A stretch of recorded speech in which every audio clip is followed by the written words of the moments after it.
Tasan pun kembali ke akademi untuk meminta saran dan masukan terbaik dari sang guru. Namun di waktu yang bersamaan terdapat pasukan kerajaan yang arogan dan hampir saja melukai Xiaowu. Dan sudah jelas apa yang akan dilakukan Tasan selanjutnya. Dia mengeluarkan aura jiwa pembunuh yang sangat kuat hingga memaksa keluar orang yang berada di dalam kereta kerajaan itu. Dia Sebeng, pangeran kerajaan yang arogan. Dan di situ Tasan juga merasakan aura yang sangat kuat dari seorang yang berada di dalam kereta bersama dengan pangeran. Orang itu pun keluar dari keretanya yang ternyata dia adalah Dukubo, sahabat sekaligus gurunya. Namun di situ Dukubo belum mengetahui siapa yang akan ia hadapi. Tasan pun memberitahukan identitas aslinya hingga akhirnya keduanya pun berjalan bersama menuju kerajaan.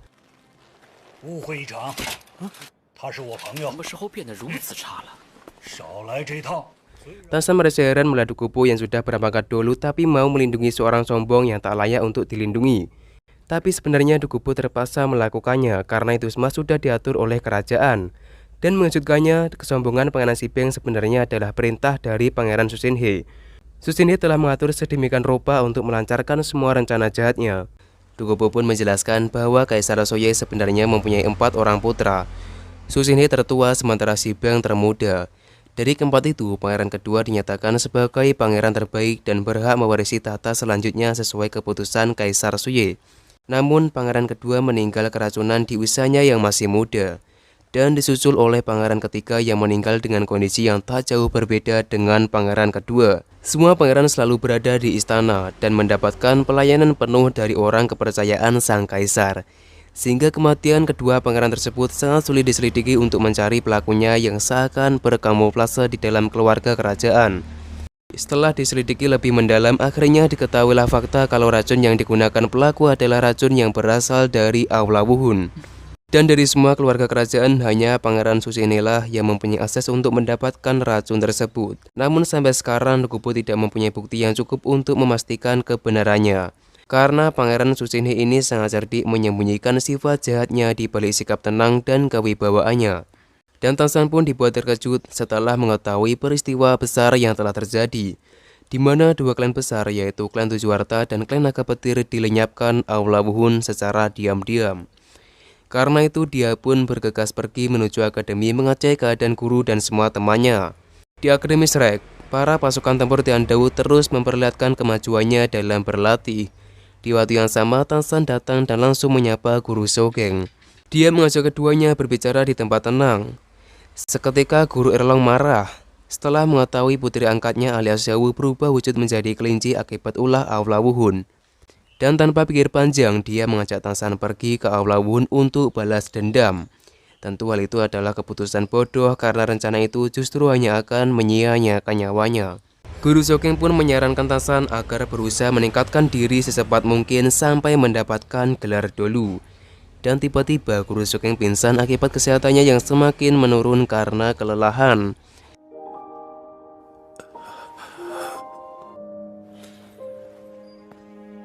Tasan pun menjalankan saran dari sang guru. Dia terus berusaha meningkatkan kemampuannya. Dia pun juga menyaksikan latihan para pasukan Tian Dao yang begitu keras. Tapi menurutnya dengan jumlah pasukan dan latihan seperti itu tidaklah cukup untuk menghadapi kekuatan Aula Wuhun. Karena itulah ingatan masa lalunya kembali muncul saat sebelum berinkarnasi, ketika masih menjadi murid Sekte Tamen. Sehingga mulai saat itu juga apa yang pernah ia cita-citakan, yakni mendirikan Sekte Tamen di dunia ahli jiwa akan segera ia wujudkan. Ia pun meminta bantuan Mahun Jun untuk mendirikan sekte yang akan ia namakan Sekte Tangmen.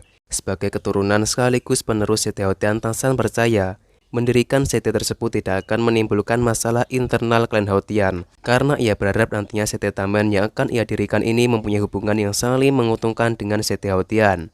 Mereka mulai menjalankan persiapan untuk mendirikan sekte karena memang mendirikan sekte bukan perkara yang mudah, yang mana harus mendapatkan dukungan yang berupa kekuatan dan perlindungan dari klan-klan besar. Setelah itu mereka menemui Rorong, putri dari klan Tujuh Harta. Dan lewat perantaranya, Tasan mengundang Patrakning untuk mengadakan rapat rahasia perihal rencana mendirikan sekte. Dan sebelum berpisah, Tasan pun memperingati Rorong untuk menjaga rahasia akan pertemuan tersebut. Dan tanpa mereka semua sadari, terdapat seorang misterius yang sedari tadi mendengar percakapan mereka. Tasan pun mulai menyadari terdapat seorang yang memata-matainya. Ia mengira orang itu adalah kiriman Wuhundian. Tansan mulai bersiap waspada. Orang itu tak lain adalah Oscar, sahabatnya sendiri. Namun Oscar tidak mengenali Tansan, begitu pun Tansan yang belum mengenali Oscar yang berperawakan misterius mirip seorang mata-mata. Dan ternyata maksud Oscar menghadangnya karena Oscar menganggap Tansan yang belum ia kenali itu mempunyai hubungan istimewa dengan Ning Rorong, wanita yang selama ini ia cintai. Sehingga dia tidak terima mengetahui itu dan mulai menyerang Tansan dengan senjata tersembunyi. Tansan pun dibuat heran dengan siapa sebenarnya orang yang ia hadapi. Mempunyai suara yang tidak terlalu asing baginya, dan anehnya menyerang menggunakan senjata buatannya sendiri. Pertarungan mereka terjadi atas dasar saling mencurigai dan kesalahpahaman yang seharusnya bisa terselesaikan dengan cara damai. Dan mirisnya keduanya tidak saling menyadari kalau sebenarnya lawan yang dihadapi adalah sahabat sendiri. Keduanya semakin serius. Tansan mengeluarkan cincin roh merah 100.000 tahun yang seketika mengguncang area di sekitarnya. Tansan pun melancarkan serangan rumput perak biru. Oscar pun menjalankan teknik duplika dan saat itulah Tansan dibuat heran melihat lawannya yang seorang ahli jiwa makanan.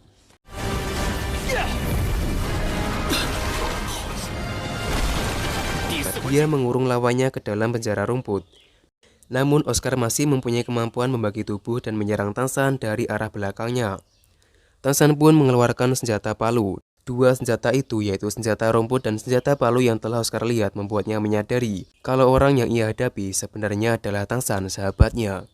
Hingga akhirnya keduanya pun saling menghentikan serangan lalu saling berpelukan dengan sahabat yang telah lama tidak bertemu. Oscar pun menolak tanjakan Tansan untuk langsung kembali ke akademi dan lebih memilih mencari tempat lain untuk berbincang-bincang dengan alasan yang sebenarnya tidak terlalu serius, di mana Oscar merasa malu menemui Rorong yang kini semakin cantik menurutnya, sedangkan kini dirinya mempunyai luka yang memperburuk wajahnya. Tansan pun menyadari kalau alasan sebenarnya Oscar malu menemui Rorong karena latar belakangnya yang tidak berasal dari keturunan bangsawan. Namun Tansan berusaha meyakinkannya karena ia seringkali melihat Rorong yang sedih dan tersisa karena selalu mencemaskan Oscar. Sehingga Tansan meminta Oscar agar segera menemui Rorong selagi mempunyai kesempatan untuk melihatnya. Yang tidak dengan dirinya yang kini tidak dapat lagi melihat Xiaowu, wanita yang sangat ia cintai.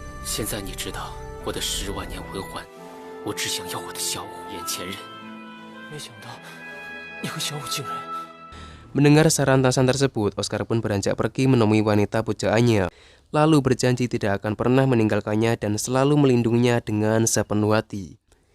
Namun setibanya mereka di akademi, Tansan tiba-tiba sempoyongan tidak sadarkan diri. Dia menjelaskan kepada guru Xiaogeng jika penyebab akhir-akhir ini ia sering pingsan mendadak karena efek evolusi dari tulang jiwa laba-labanya.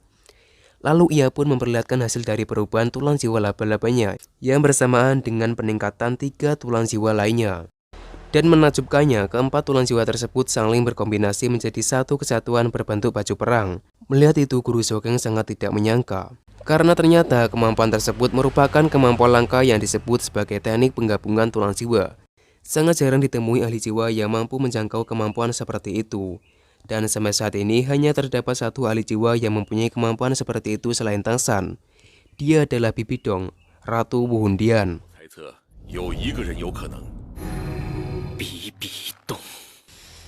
Lalu Tansan pun memberitahukan maksud tujuannya kembali ke akademi, yaitu untuk mencari dukungan dan perlindungan untuk mendirikan sekte baru. Awalnya ia berencana meminta dukungan kekuatan dari kerajaan Tiandou. Namun ia merasa ragu dan memutuskan membatalkannya setelah mengetahui rumitnya konflik internal kerajaan Tiandou, di mana Pangeran Susinhe yang mereka anggap baik ternyata kunci di balik kekacauan kerajaan Tiandou, dan mereka khawatir jika Patrak Ning sampai terjerumus dalam jebakannya. Susinhe ini sulit ditangani. Dia melancarkan aksi-aksinya dengan sangat elegan tanpa menimbulkan kecurigaan dari siapapun yang melihatnya. Dan sampai sekarang hanya Dugu pula seorang yang menyadari semua keburukan Pangeran Susinhe. Menurutnya terdapat kekuatan dukungan yang kemungkinan besar membantu Susinhe, yaitu Wuhundian. Sambil berjalan, Tansan menjelaskan secara mendalam semua rencana yang akan ia lakukan. Dan di waktu yang sama, Patrak Ning tiba memenuhi undangan Tansan untuk bermusyawarah.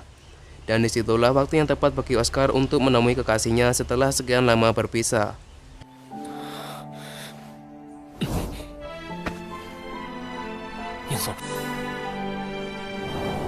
回来了。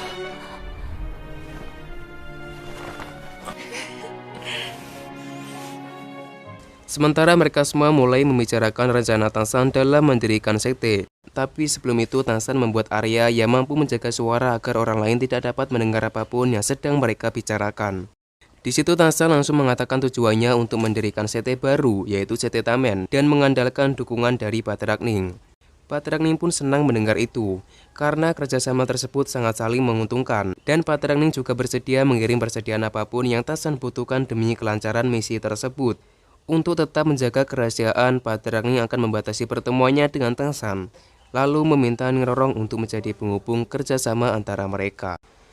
Sekian lama tidak bertemu, Oscar sangat merindukan Ning Rorong, dan ia telah mengumpulkan keberaniannya untuk meminta persetujuan Patrakning, dan berjanji tidak akan meninggalkannya lagi. Mereka berjalan bersama menghadap Patrakning. Belum sempat Oscar mengatakannya, Patrakning sudah mengetahui apa yang ingin Oscar utarakan. Sedari dulu dia sudah menyetujui hubungan keduanya. Bahkan Patrakning juga sudah mempertimbangkannya dengan matang dan lebih mendahulukan kebahagiaan putri kesayangannya meski aturan sekte tidak mengizinkannya. Dengan penuh keyakinan Oscar pun mengatakan kesiapannya untuk melindungi Ning Rorong meski nyawa yang menjadi taruhannya. Lalu ia juga akan membuktikan kemampuan barunya. Sebelum itu, ia meminta sedikit darah dari Tangsan untuk ia jadikan sebagai bahan menduplikasi semua kemampuan yang Tangsan miliki. Setelah Oscar mengaktifkan kemampuan keenamnya, duplikat tubuh jiwa, ia mulai merasakan efek yang begitu kuat dari darah Tangsan. Dan dia memilih Mang Hunjun sebagai lawannya. Mereka bertarung dengan serius, saling membuktikan kemampuannya. Oscar benar-benar menguasai beberapa kemampuan yang Tangsan miliki.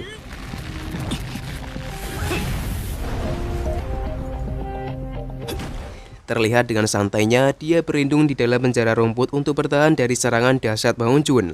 Mang Hunjun pun tak menyerah. Dia menyerang dengan kemampuan tulang jiwa lengan api. Namun dengan sangat mudahnya Oscar menghindar lalu terbang menghindari kejaran Mang Hunjun yang mulai kesal kepadanya.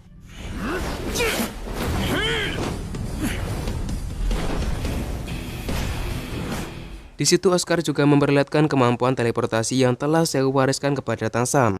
Lalu ia pun menembakkan senjata tombak Kaisar Perak Biru.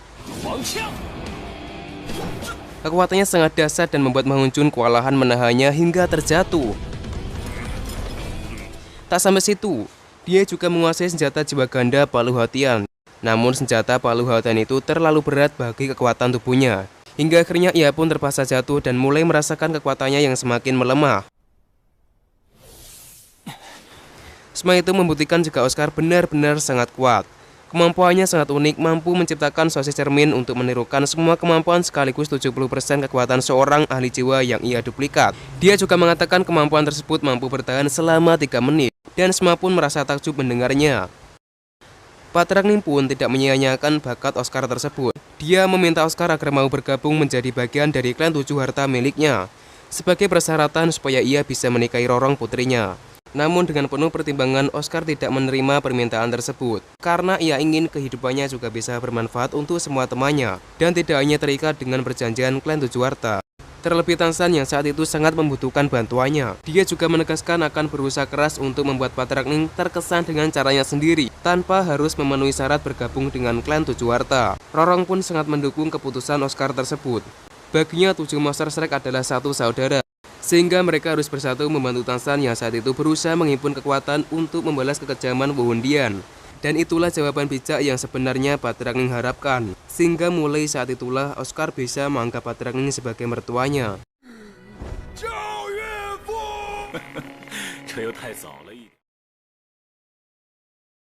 Keesokan harinya Tangsan mengunjungi Taelong, teman lamanya yang saat itu tengah berlatih dengan ayahnya. Tangsan mengenalkan diri di hadapan kakek Titan, pemimpin klan Li alias klan kekuatan. Sebagai klan yang pernah menjadi bagian sekte Haotian, klan kekuatan sangat menghormati kedatangan Tangsan, seorang tuan muda dari klan Haotian. Kakek Titan sangat marah mengetahui kejadian naas yang telah dialami Tangsan akibat kekejaman Wu Hundian.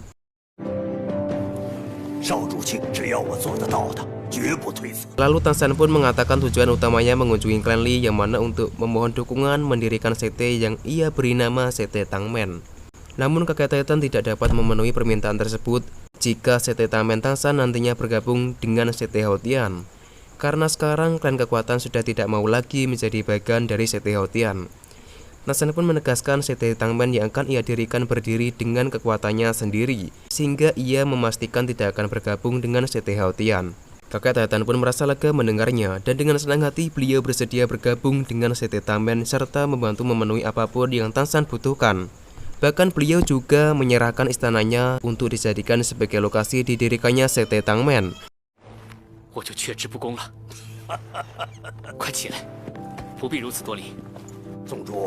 Lalu kakek Taitan memberitahukan rencananya untuk pergi memenuhi undangan reuni 4 klan yang pernah menjadi bagian dari Sete Haotian, yang mana Sete Haotian terdiri dari 5 klan, dipimpin klan Haotian itu sendiri.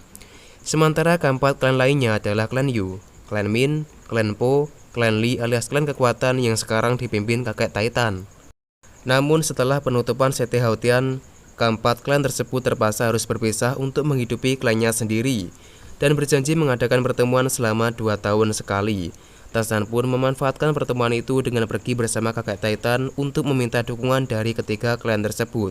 Tapi kakek Taitan khawatir usaha yang akan Tangsan lakukan malah akan sia-sia, karena ketiga klan tersebut masih mempunyai dendam yang mendalam kepada Sete Haotian, sebab mendapatkan imbas buruk akibat konflik yang sampai saat ini terjadi antara Sete Haotian dengan Wu Hundian. Dengan bijak, Tangsan pun akan meminta maaf atas kesalahan yang pernah ayahnya perbuat, dan berencana menjalin hubungan dengan ketiga klan tersebut, persis seperti yang pernah klan Haotian lakukan. Tangsan pun berangkat bersama kakek Taitan menuju kediaman klan Yu yang berada di kota Laosing, Kekaisaran Xinglou. Di situ Tangsan meminta bantuan kakek Taitan mencari sekelompok pandai besi terbaik dengan keahlian yang luar biasa dan dapat dipercaya. Rupanya dia belum mengetahui keahlian khusus orang yang dihadapannya itu, kakek Taitan, pemimpin klan Li. Klan yang mempunyai kehebatan dalam hal penempaan, serta mempunyai karakteristik bertempur tenaganya yang besar serta pukulan yang kuat. Sementara klan Yu, klan yang akan mereka tuju sekarang, mempunyai kelebihan dalam hal membangun rumah, dengan karakteristik bertempurnya bersifat bertahan. Klan Min mempunyai keahlian menyelidiki dengan baik, dan klan Po mempunyai keahlian khusus di bidang pengobatan, dengan karakteristik bertempurnya bersifat serangan agresif, sehingga Tangsan tak perlu lagi susah mencari pandai besi terbaik, karena klan Li adalah pilihan yang tepat untuk membantunya memproduksi senjata tersembunyi. Keahlian klan Li terbukti dari kemampuan kakek Taitan yang dengan mudah membongkar senjata panah dewa yang mengandung racun. Karena faktanya beliau ini menduduki posisi penting di dunia ahli jiwa, yaitu sebagai wakil presiden asosiasi pandai besi. Sehingga tak heran dalam hal penempaan beliau ini adalah ahlinya ahli. Bahkan racun yang terdapat pada amunisi senjata itu pun tak berefek sama sekali pada tubuhnya, karena semua keturunan klan Li mempunyai kemampuan tangan yang unik, yaitu kebal terhadap api maupun racun. Kakek Taitan pun sangat tertarik dengan keunikan senjata buatan Tangsan, dan dia sangat bersedia memenuhi permintaan Tangsan untuk memproduksi senjata tersembunyi.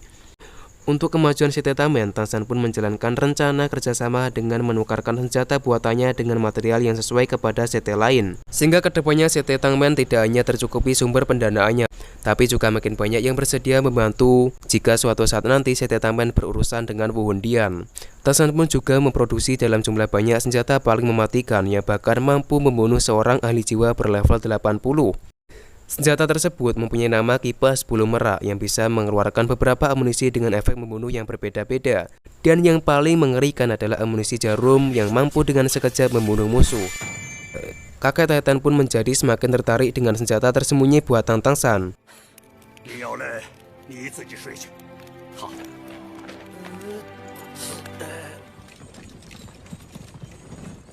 Tangsan pun memberitahukan semua rancangan yang ia tunjukkan itu sebenarnya bersumber dari buku rahasia, yang merupakan harta rahasia. Dia mengakui buku itulah yang melatar belakangi keinginannya mendirikan Sete Tangmen di dunia ahli jiwa, dengan salah satu tujuannya mewarisi semua isi buku tersebut. Dan senjata mematikan kipas bulu merak ternyata salah satu dari 3 senjata mematikan yang berhasil ia pelajari. 2 senjata tersebut adalah senjata teratai Buddha dan jarum bunga mekar. Dan yang paling terkuat dari antara ketiga senjata tersebut adalah senjata teratai Buddha, dengan kekuatan serangan yang mampu melukai seorang berbakat dolu. Sementara senjata jarum bunga mekar berada di urutan kedua, dan mempunyai kelebihan mengunci pergerakan lawan, sehingga dipastikan tidak ada seorang pun yang mampu menghindari arah serangannya. Namun ketiga senjata tersebut berbahan dasar dari material logam yang sangat langka, Dan untuk bisa mendapatkannya, kakek Titan menyarankan Tarzan agar pergi bersamanya ke kota Kensing, ibu kota logam markas besar asosiasi pandai besi dunia berada. Berhari-hari melakukan perjalanan, akhirnya mereka tiba di depan pintu masuk kota Singlou. Tapi mereka sedikit mendapat halangan tatkala 3 preman songong menghadang dan mencoba untuk memalaki mereka.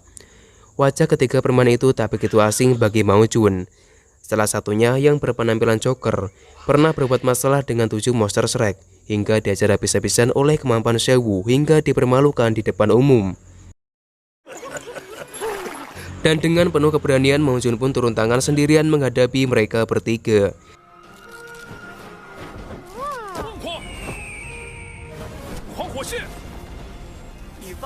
Dilihat dari kekuatannya, dia bukanlah tandingan Mao Jun, sehingga tak perlu waktu lama untuk menumbangkannya. Rekannya pun bahu-membahu melancarkan serangannya. Dia mengeluarkan keahlian pisau pembunuh naga, yang awalnya mereka anggap kecil ternyata bisa berubah menjadi besar. Dengan mudah Mao Jun pun mempermainkan mereka berdua, hingga akhirnya mereka pun tumbang akibat ulahnya sendiri.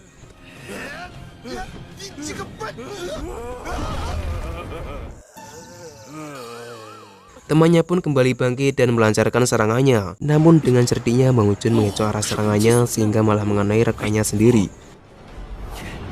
Mereka bertiga terjebak di dalam area kabut gelap. Tapi serangan seperti itu sama sekali tak berarti bagi Mao Jun. Dengan kemampuannya, Mao Jun masih bisa melihat meski di dalam kondisi gelap, dan mulai mengadu domba keduanya hingga membuat keduanya saling menyerang satu sama lain. Sehingga dengan santainya dia keluar dari area kabut, sekaligus menyelesaikan 2 musuh tanpa harus bersusah payah. Dia pun belum menyerah untuk menyerang, sehingga terpaksa Mao Jun pun mengeluarkan kemampuan tulang jiwanya.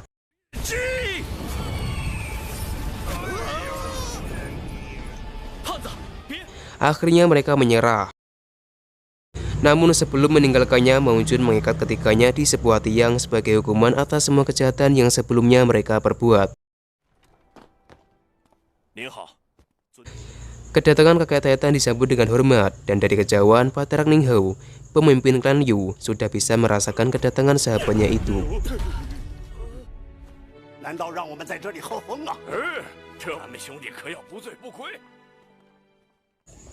Patrak Ninghou merasa heran dan penasaran kepada Tarzan ketika melihat Elong yang nampak sangat menghormati keberadaannya.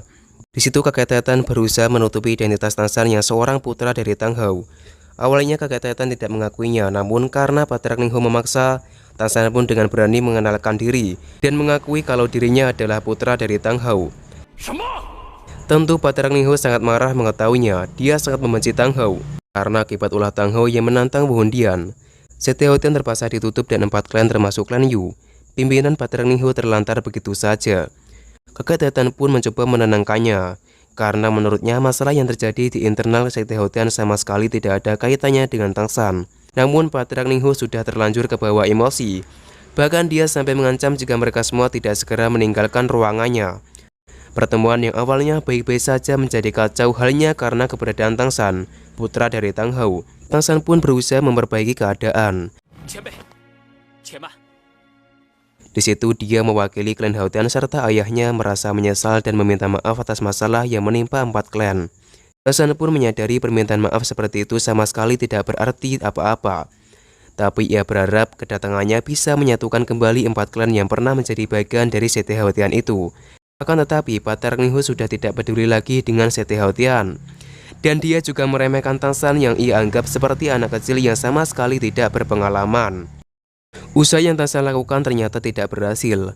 Patrak Ninghou malah semakin menjadi hingga mengeluarkan aura tekanan yang sangat kuat.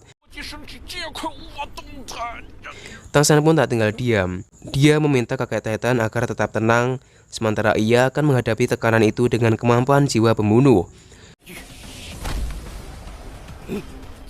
Melihat bakat luar biasa yang dimiliki Tarzan, Patrak Ninghou pun langsung berubah pikiran. Dia memberi kesempatan kepada Tarzan untuk membuktikan kemampuannya dengan bertahan di bawah tekanannya selama sebatang dupa. Jika Tarzan berhasil, Patrak Ninghou akan mengizinkannya tetap tinggal. Tak hanya itu, dia juga menambahkan akan menghapus alias melupakan semua permasalahan di antara mereka berdua. Tentunya Tarzan tidak akan menyia-nyiakan kesempatan itu. Dan dengan level kekuatan jiwa 84, Patrak Ningho menganggap remeh kemampuan Tansan yang menurutnya terlalu kecil dan tak mampu bertahan di bawah tekanannya selama satu dupa habis. Tapi yang pasti tidak demikian. Bahkan di situ kakek Titan berkata dengan lantang kalau dirinya mengakui serta sangat mengagumi bakat Tansan yang menurutnya sangat luar biasa. Tansan akan membuktikannya. Bahkan dia meminta tantangan yang lebih berat dari apa yang Patrak Ningho sarankan, di mana ia menginginkan taruhan itu dilakukan dengan bertarung di tengah lingkaran api, dengan syarat hanya diperbolehkan menggunakan kekuatan jiwa, tanpa menggunakan senjata jiwa. Dan yang keluar dari lingkaran itu maka dialah yang dinyatakan kalah. Tentu tantangan seperti itu malah menjadi keuntungan bagi Patrak Ningho, mengingat dirinya dan kliennya terkenal akan kemampuan pertahanannya paling terkuat di dunia ahli jiwa. Tansan melancarkan pukulan pertamanya yang tak berefek sama sekali bagi Patrak Ningho. Dan saat itulah Tansan mempunyai kesempatan untuk mengejutkan Patrak Ningho dengan satu kali serangan aura pembunuh. Menyadari hampir dikalahkan, Patrak Ningho pun meningkatkan energi serangannya hingga membuat Tansan hampir keluar dari lingkaran.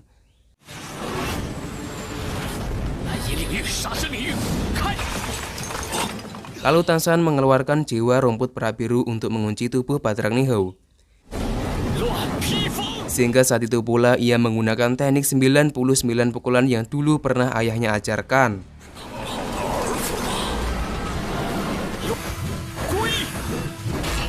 Tidak ada pilihan lain, Patrak Ningho terpaksa keluar dari aturan dan mengeluarkan senjata roh untuk melindungi diri dari serangan Tansan yang berpotensi membahayakan nyawanya.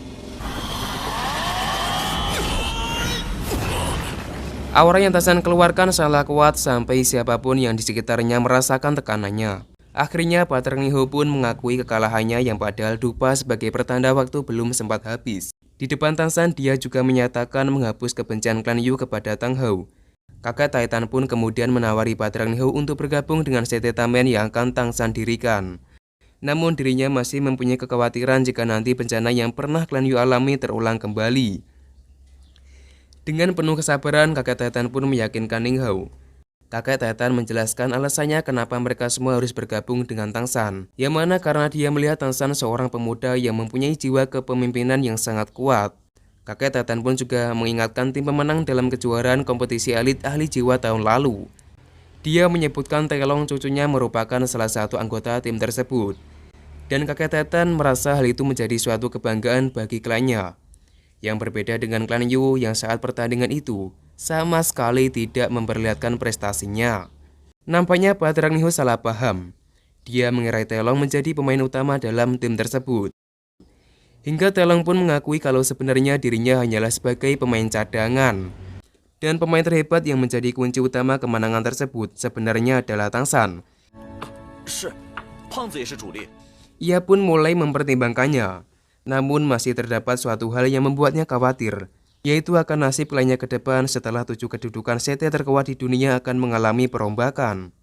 Sementara itu, pemimpin Sete Gajah Armor terlihat mengunjungi kediaman klan Yu dengan maksud mengajak Patrak Ningho untuk bergabung dengan klannya. Karena sebentar lagi Aula Hun akan mengadakan pemilihan ulang 7 Sete terkuat di dunia ahli jiwa. Karena 3 Sete terkuat yaitu Sete Tujuh Harta, Naga Petir, dan Sete Hautian kini hanya tinggal nama.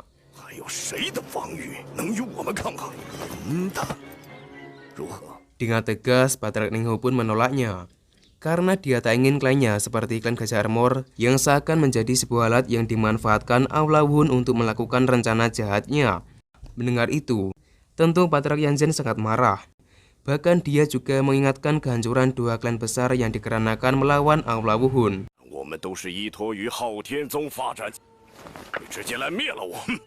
Patrak Ningho pun mengeluarkan kekuatannya untuk membuktikan bahwa klannya sangat hebat dan tidak mudah menyerah meski harus melawan Sete Gajah Armor. Kakek Titan pun tak tinggal diam, dia juga mengeluarkan senjata roh untuk membantu sahabatnya itu. Juga mereka yang satu persatu membantu memenangkan adu kekuatan itu. Berkat kerjasama mereka, akhirnya Patrak Yanzhen pun menyerah dan kembali dengan rasa kecewa.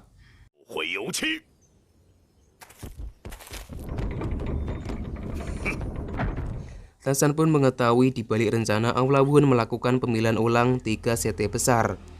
Yang sebenarnya agar 3 Sete baru yang terpilih bisa dikendalikan dan dimanfaatkan kekuatannya untuk menghancurkan dua kerajaan besar, Tian Dao dan Xinglau. Mendengar itu, Patrakning pun mulai penasaran dengan kehebatan Setetamen yang akan Tangshan dirikan. Untuk membuktikannya, Tangshan pun mengeluarkan salah satu dari puluhan senjata tersembunyi buatannya, lalu menembakkannya ke dinding bangunan klan Yu yang sudah teruji sulit dihancurkan itu. Dan sangat mengagumkan, tembakannya mampu menembus hingga melubangi dengan sempurna dinding bangunan klan Yu yang terkenal akan kekokohan bangunannya itu. Kekuatan senjata tersebut sudah bisa diandalkan dalam peperangan sesungguhnya melawan Aula Wuhun, sehingga hal itu semakin menguatkan Patrakning untuk bergabung dengan Setetamen.